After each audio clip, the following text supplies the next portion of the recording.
G'day folks. Well, I've got the fire going. Oh dear. I've had a bit of drama with the brake lines. I'm sort of got to a point now. I've worked it out, but I've still got a couple of little niggly issues with it.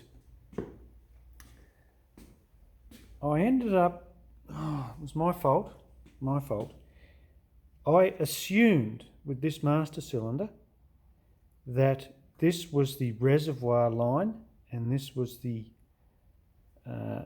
brake or the pressure line to the brakes or to the calipers.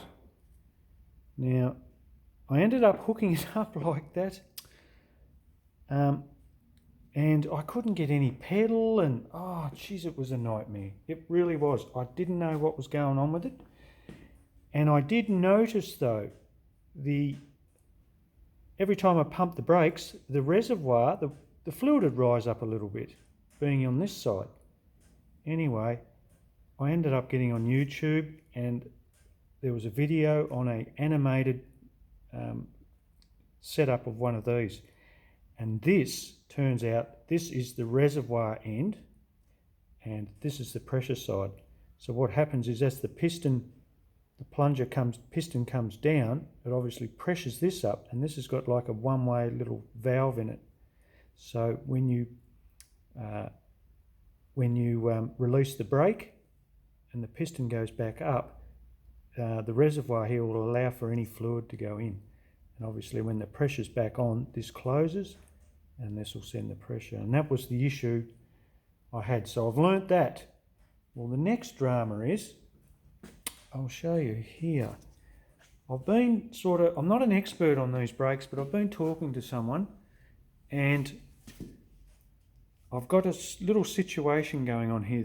What they call these is an inverted flare. On this master cylinder, there's two different threads. Now, I was going to just swap them over, but yeah, after realising they're both different threads, I ended up having to pull the brake line back out, and on discovery, I've just had a look, and I'll show you this. I'll get in some better light. The fun of setting up brakes, goodness me. I'm not sure if you can see that there. That's probably the best. See that there? That looks like a bowl, whereas the one on the back, that's got a sort of, you can see how it's got a taper on it to allow for the, I'm going to get a bit of light on that, allow for the flare to go over and seal. Now this has got a bit of a bowl on it. Now apparently I need a ball flare to make this work. So I'm going to have to learn up on that one and see if my, well, I'll check on him next week, but see if my trailer crowd can do a ball flare to suit the pressure side here, because I think if I try and use a inverted flare and run it into there, I think we're going to have issues. I think. There's apparently you can get an adapter for these two, but I do want to use this came with the factory, came with the master cylinder, so I do want to use that. If I can create a ball flare on this end to suit this, I should be good to go. So, oh geez, I'm learning, and I did find out too that I have two different sized master cylinders. Obviously this one's a 0.652 and the other one is a 0.72, so it's slightly bigger. And I was told to run the bigger one for the rear brakes and this smaller one, diameter piston, for the front. So we'll see how that goes.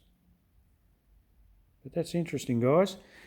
It's been a struggle, but I'm getting there.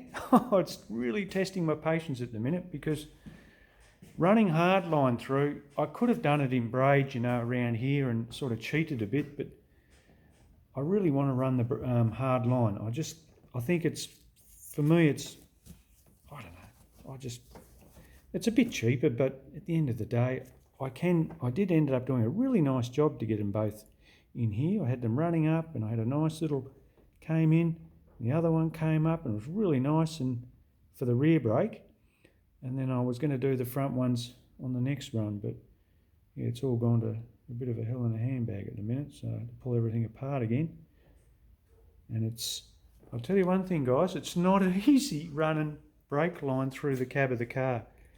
It's just slow as you go, and luckily I didn't form it too much over the hump, and because I want to do a nice job and, you know, follow the body line and up through there. I'll show you this before I go. I've actually done a little bit to it under here.